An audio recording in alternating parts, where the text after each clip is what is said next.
Voilà. Donc, je suis Joseph Ndeka, je présente l'association Change in Congo et je suis aussi membre du Conseil international congolais, CIC, tous les deux comme par hasard, Change in Congo, c'est international congolais, CIC. Et en fait, je suis activiste à la base sur une question qui est brûlante d'actualité, mais dont on ne sait pas grand-chose.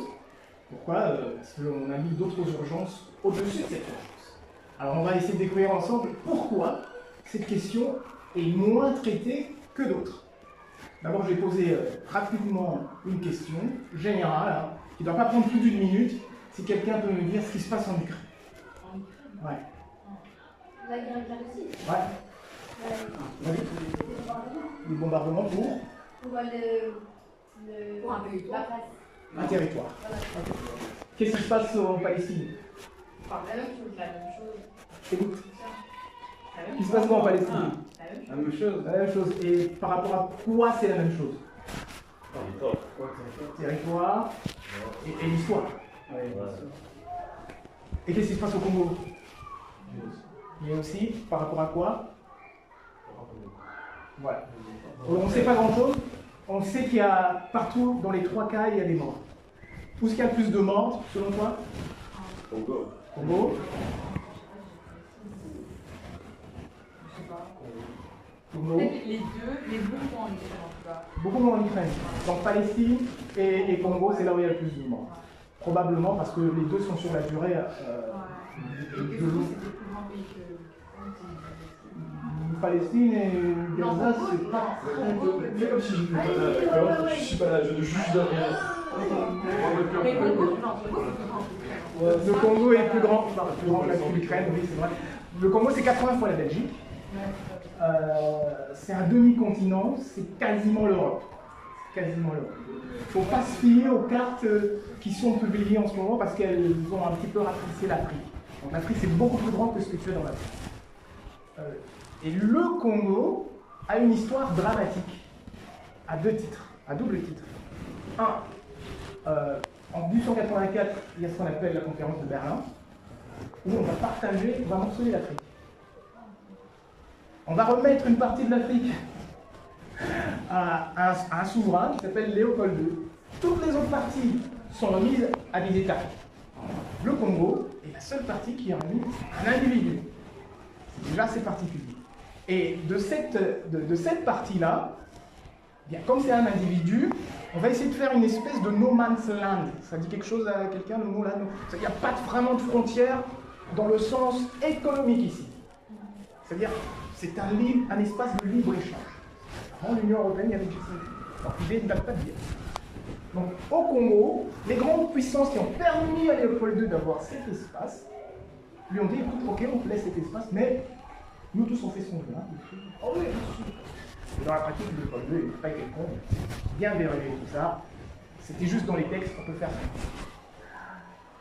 Malheureusement, le règne de Léopold II est assez documenté, il sera sanglant. Il fera plus de 10 millions de morts.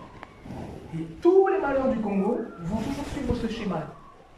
Qu'est-ce qui s'est passé en 1884, dans ces années-là? Il y a ce qu'on appelle une révolution industrielle au niveau de l'automobile. On invente l'automobile et on a besoin de caoutchouc pour les pneus. On n'en avait pas besoin avant. Et où est-ce qu'on trouve beaucoup de caoutchouc? Oh. D'ailleurs, à ce moment-là, celui-là est tellement accessible parce que c'est là. Donc on met toute une population au boulot pour l'industrie mondiale de l'automobile. Ensuite, il y a la continuité de la révolution industrielle. On a la Deuxième Guerre mondiale. Il faut y mettre fin. Il faut une matière première particulière pour y mettre fin. C'était quoi? L'uranium, pour faire la bombe atomique. Et où est-ce qu'on trouvait l'uranium le plus pur? Parce qu'il faut travailler l'uranium avant qu'il soit exploitable. Bon. À nouveau, focus sur le Congo. Tous les projets. Troisième révolution, elle n'est plus industrielle, elle est numérique. C'est celle de notre époque. C'est laquelle? J'ai déjà dit, hein, il m'a posé la question. C'est la révolution numérique. J'avais la réponse. Oui, mais ça, ce sont les matières. C'est le coltan, surtout le cobalt. Ouais. Ah oui, c'est ça. Coltan, cobalt, tiens, ici, hein, t'as pas tort. Et en fait, on est dans, de nouveau, cette voracité de ces matières premières que tout le monde veut avoir, mais à moindre coût. On fait la même chose pour le pétrole, et les pays producteurs de pétrole ont engagé un moment. Ils se sont organisés en cartel, ils ont fait l'OPEP, c'est-à-dire c'est eux qui maîtrisent le prix du pétrole. Il est ici. Donc on ne peut pas laisser cette liberté-là au Congolais. Parce qu'il y a 80% des coltans, des réserves du coltan, concentrées au Congo. Je suis sûr que si on regardait bien dans les cartes, on en trouverait plus à elle. Mais je ne sais pas pourquoi on focus comme ça sur le Congo. Et ça permet de justifier l'injustifiable. Il se passe quoi en 1994 En 1994. Merci. Où ça Non. C'est à la française. Mais je ne suis pas français en plus. Mais j'ai travaillé avec les Français, donc ça a laissé des formations. Il se passe le génocide rwandais en 1994. Il y a le fameux génocide rwandais. Mais là aussi, il y a à boire et à manger. Pourquoi? Parce que la question qu'on doit toujours se poser, c'est à qui profite le crime? À qui profite le crime? Il y a beaucoup de littérature là-dessus. Donc chacun peut se faire une idée. Mais la question scientifique maintenant, parce qu'ici on est dans une école. Quand on nous entend un chiffre, on dit entre 800 000 et 1 million de morts, il faut qu'on se pose la question, mais d'où ils viennent ces chiffres? C'est ce qu'ont fait deux anthropologues américains, Alan Sistam et Christian Davenport, de l'université de Michigan. Ils sont partis au Rwanda faire des recherches, et chaque fois qu'ils ont demandé à ce qu'on leur montre des fosses communes, et qu'on en déterre, on ne trouvait pas de Tutsis dedans, c'était à chaque fois des Hutus. Alors ils ont commencé à se poser des questions. Ils ont été à l'ONU, on dit, mais attendez, vous allez sortir un chiffre, il dit à l'ONU.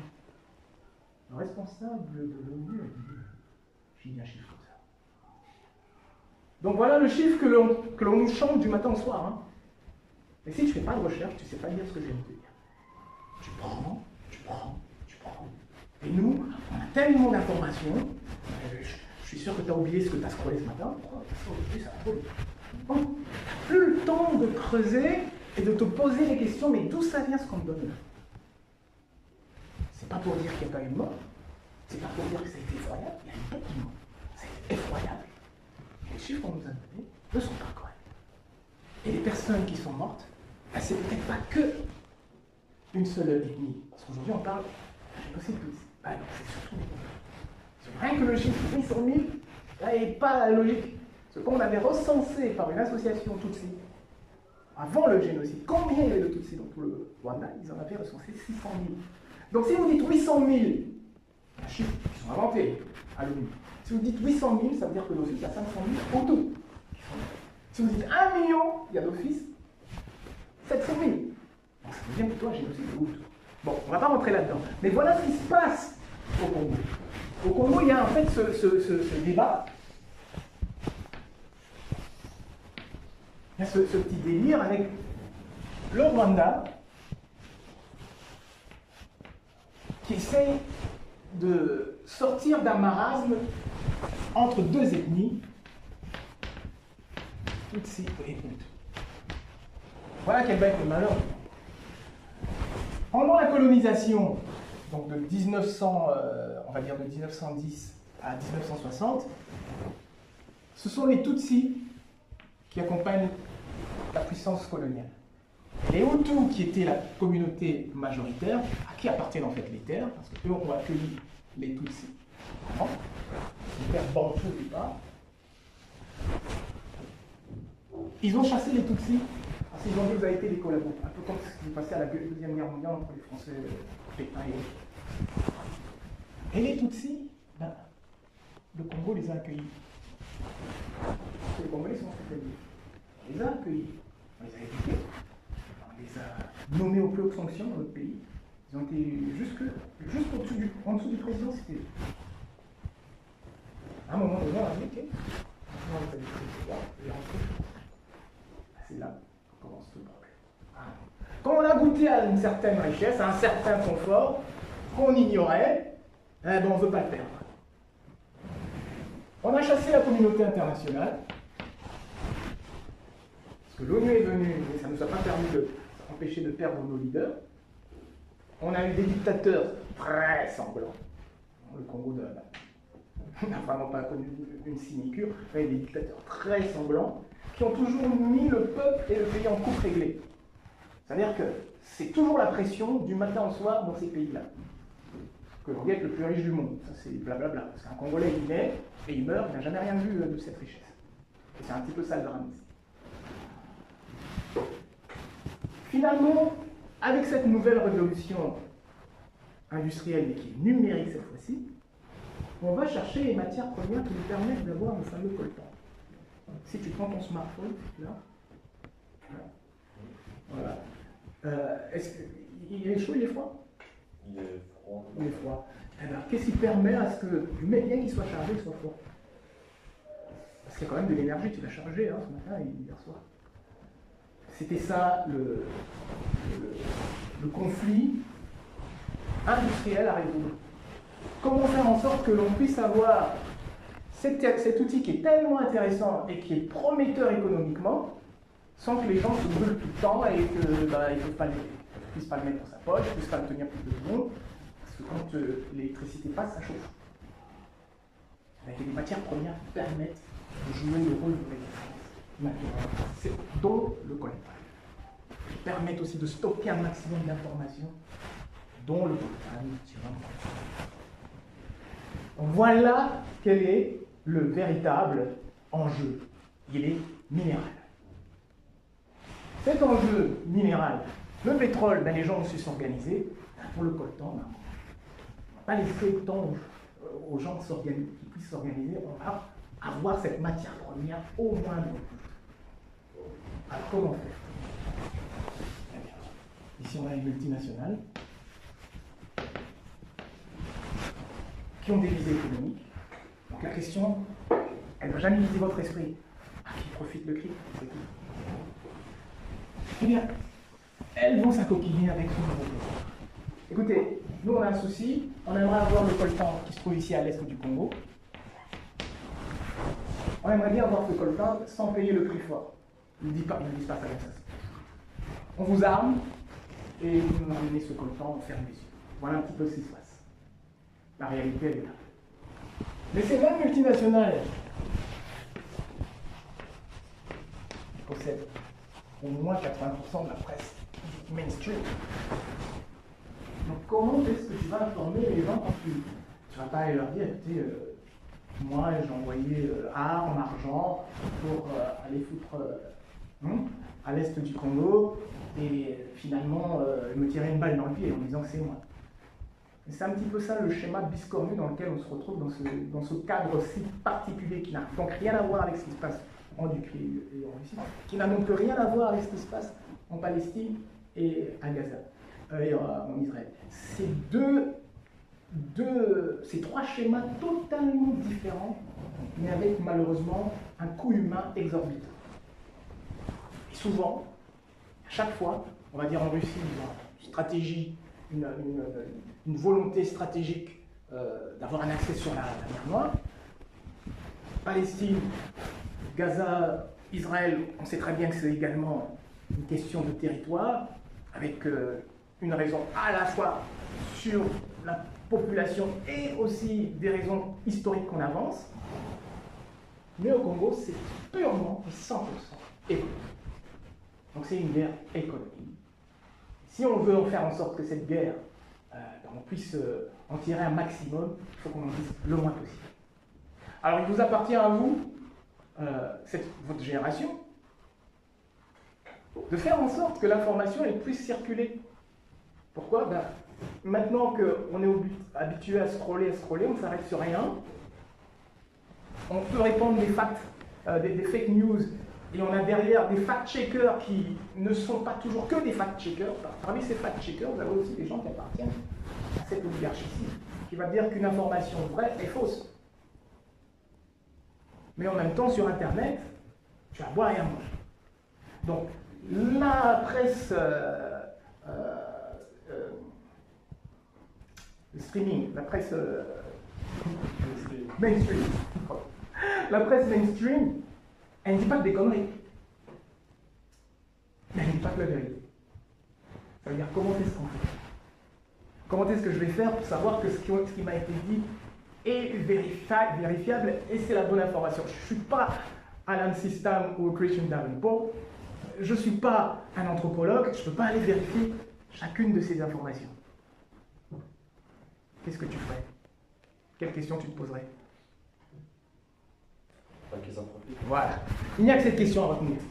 De tout mon discours, c'est toujours à qui, quand tu as une information, tu vas avoir ce réflexe-là. Mais à qui profite ce crime? Et à partir de là, tu fais ta recherche. Quand tu vas en amont, tu vois d'où ça part. Tu arrives en aval, tu dis ah, c'est un tel qui vend. Ah d'accord. Eh bien ici, c'est très clair. C'est ce que tu as dans ta main. C'est le produit, ce qu'on appelle les minerais de sang. Parce que pour pouvoir obtenir ce coltan à moins de prix, il y a toute une politique de terrain qui s'est mise en place. C'est mis à violer les gens, parce que d'abord, culturellement, chez les Bantous, c'est le tabou des tabous. Dans beaucoup de peuples, c'est le tabou, mais vraiment, chez les Bantous, c'est-à-dire que la femme qui est violée, elle est doublement victime, dans le sens où d'abord, elle a subi les sévices, et après, le deuxième quart. Parce que c'est une honte qu'on ne sait pas tenter. Donc c'était une arme terrible qui a permis une dépopulation de quasiment ces millions de monde dont on ne parle jamais, de tous les chiffres qu'on annonce. Et ça dure depuis 98, enfin ça commence en 96, en 98, en 96, mais ça dure depuis 1998. En 2010 encore, un rapport disait qu'il y a 48 viols par heure. C'est-à-dire 1152 viols par jour. Tu tapes ça, tu vois, tu auras la formation. Tu vois, tiens, Joseph, il a dit ça, est-ce que c'est vrai, c'est faux? 48 heures par heure de viol. Tu tapes ça quand tu rentres chez toi. Tu fais l'exercice. Mais tu verras que c'est écrit. C'est vrai que la presse mainstream, tu pourras même ce texte sur la RTBF et tout. Tant qu'ils savent, mais on n'appuie pas là-dessus. On pourrait appuyer là-dessus. C'est-à-dire que dans la presse mainstream, tu auras aussi un maximum d'informations aussi, que tu peux toujours vérifier. Mais la ligne éditoriale, qui sait ce que c'est une ligne éditoriale? Pas une idée? C'est-à-dire ce que le média s'autorise comme urgence. Tu verras souvent, tu suis les nouvelles, tu as la presse, les nouvelles du matin, ce qui s'est passé aujourd'hui, ce qui s'est passé à l'international, et puis on va parler de la bobonne qui a perdu son chat et qu'on a retrouvé, tout le monde est content. Ça, c'est par exemple une ligne éditoriale. Oui, on veut quand même toucher aussi la bobonne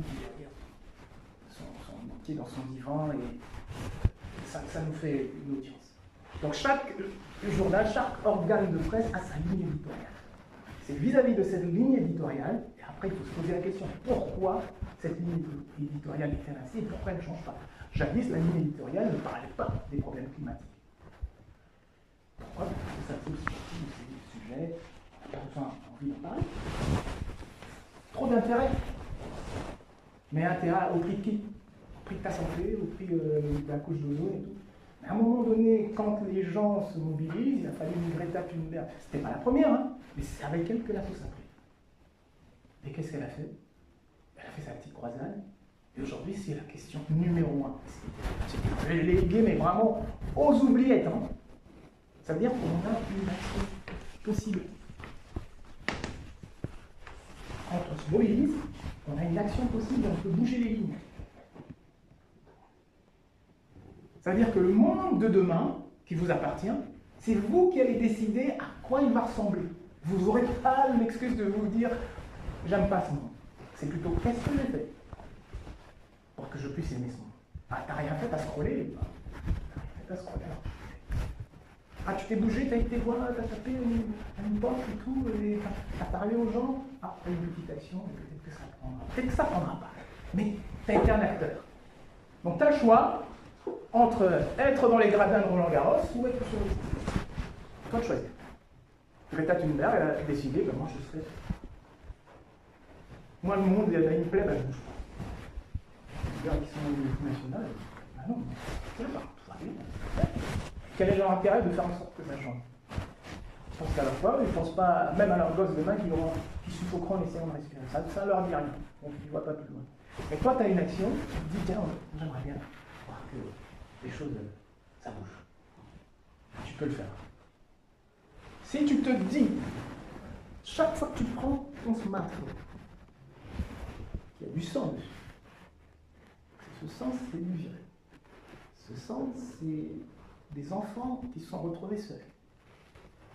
C'est 10 millions de déplacés. C'est énorme. C'est-à-dire que toute la Belgique, on les a vécus. Qu'est-ce que ça veut dire? Mais que c'est gardé sous silence. Tu peux continuer à scroller, tu peux aussi te dire, qu'est-ce que je peux faire? Est-ce que je peux faire? Est-ce que c'est une cause que j'ai envie de défendre aussi? C'est pas à te dire, comme Don Quichotte, je pense que c'est là. Il faut se limiter à ce qu'on peut faire. Est-ce que je peux en parler? Ou je reste comme ça? En fait, tu auras toujours le choix. Quand on regarde ce qui se passe en Russie et en Ukraine, il y a très peu de jeunes qui en parlent. Pourtant, on a fermé RT, donc le Russia Today, on a fermé Sputnik. Donc toutes les chaînes d'information russes ont été censurées. Maintenant, tu as toutes les chaînes d'information mainstream occidentales de l'Union européenne, mais vous n'en parlez pas. Personne, j'ai jamais entendu un jeune échanger sur tiens, il se passe ceci en Russie et en Ukraine. Il y a quelque chose qui ne va pas. Ça peut s'étendre en une guerre européenne, hein, quand tu entends ce que Macron dit et tout. Mais personne. Pourquoi? Parce qu'on sent bien qu'on n'a pas toute l'information. Il y a quelque chose, et les gens ne sont pas idiots. On sent bien qu'il y a quelque chose qui manque. Bon, la censure. La censure fait que tu as cette pesanteur à vraiment te lancer. Et on a essayé la censure sur le cas palestinien, ça n'a pas trop marché. En France, c'est là où il y a eu la plus forte censure. Mais les jeunes, ça ne prend pas. Là, ça ne prend pas. Alors on en parle. Alors, tu as les universités aux États-Unis, en France, même à l'ULB. Tu sens qu'il y a quelque chose qui passe. Donc là, tu pourras avoir un peu plus d'informations. Mais sur le cas congolais, rien. À commencer par les Congolais eux-mêmes, qui sont très timorés. Et ça, c'est une bonne question. Pourquoi ils font rien? Alors, je ne sais pas combien de temps il reste. Je sais pas du tout. Mais moi, je trouve qu'il y a un vrai point de question à se dire pourquoi le cas congolais est aussi peu documenté, aussi peu mis en avant, alors qu'effectivement, Israël-Gaza, ça a mis feu aux poudres très vite, quoi. Et ça enflamme bien les esprits, mais si on peut comparer les choses, bien sûr, il y a plein de points communs, et là, ça enflamme pas. Exact. T'as quelle idée? Il reste 3 minutes, mais ouais. ça peut être des 3 minutes de... Allez-y, on échange. Quelle idée là-dessus? Maintenant, ça commence à faire... Déjà, ils commencent à faire entendre sur les réseaux sociaux. Ouais. Et qu'est-ce qui s'est passé pour qu'ils commencent vraiment à en parler? Ça a été filmé. Ça a été filmé. Oui, bon, il y a des vidéos qui circulent depuis 20 ans déjà. Mais... Voilà, c'est pas partagé. Il y a eu une poussée, je dirais, médiatique quand il y a eu la CAN, c'est-à-dire la Coupe d'Afrique des Nations. C'est quand même assez malheureux qu'il ait fallu que des joueurs fassent ce geste. Ça serait joli. Enfin bref, ils ont fait ce geste. Et de ce geste-là, c'est un simple geste, mais que toute une équipe a fait, ben, le monde a commencé à se poser des questions. On n'en parle toujours pas. C'est-à-dire qu'il faudrait que les Congolais eux-mêmes d'abord, on va commencer par eux, se donnent le temps de trouver comment faire en sorte que notre cause devienne audible. Et si ce ne sont pas les Congolais, quelle est cette bonne âme? Parce qu'il ne faut jamais oublier une chose, dans l'histoire du Congo, on ne le souligne jamais assez, c'est pas un Congolais qui a mis fin au premier génocide sous Léopold II. C'est un Britannique. Il s'appelait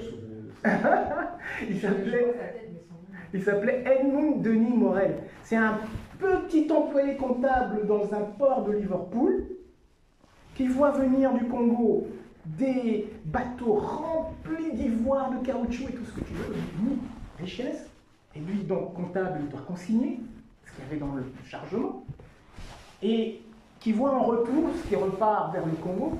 C'est pas de l'argent, c'est pas de la soie, c'est pas des vêtements, c'est pas des médicaments, mais ce sont des armes, ce sont des chaînes. Alors que partout dans tous les autres pays du monde, ils voient qu'il y a un échange. Ah tiens, il y a des épices d'Inde, il y a des voitures qui partent. Et ainsi de suite. Mais ce schéma ne se vérifiait pas pour le Congo. Et c'est lui qui s'est dit qu'il se passe quelque chose. Donc un individu peut changer tout. En se posant les questions, il a posé les bonnes questions, on lui a dit voilà, monsieur, ce qui se passe là-bas, c'est l'horreur. et c'est documenté. Et il a créé le tout premier périodique au monde. C'est-à-dire un périodique où chaque semaine, il n'y a pas de réseaux sociaux, chaque semaine ce monsieur diffusait dans le monde entier, dans toute l'Europe, ce qui se passait au monde.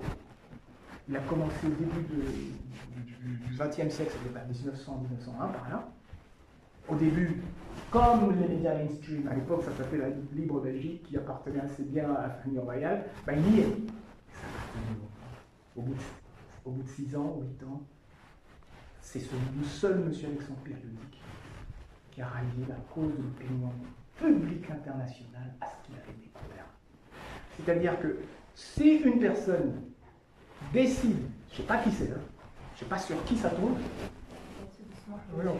si une personne décide et se sent investie par une cause, comme une Greta Thunberg, eh bien, cette personne-là peut faire la différence. Si elle existe, c'est bien. Si elle n'existe pas, c'est malheureux pour les compter. Merci. Mais du coup, ça rappelle quand même qu'il y a beaucoup d'informations sur ce qui se passe entre Israël et Gaza. C'est une information qui est transmise. Donc en fait, on peut aussi être vecteur de transmission d'informations. Il faut qu'elle existe. C'est juste en la partageant, en cliquant dessus, en l'ayant dans son fil d'actualité que ça peut peut-être à un moment donné. Bref. Merci. J'espère que vous en savez un tout petit peu plus. Les gars, accrochez-vous hein, parce qu'on continue. Maintenant, on passe à côté. Il y a trois binômes. Enfin, 3 trinômes.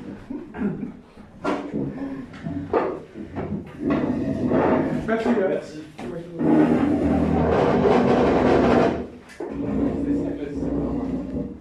Au revoir. Ouais, c'était le 6e déjà l'année passée. En fait, les 6e formats, comme vous dites, ils sont tous. Je me rappelle quand je venais les profs, j'en ai un quart d'heure.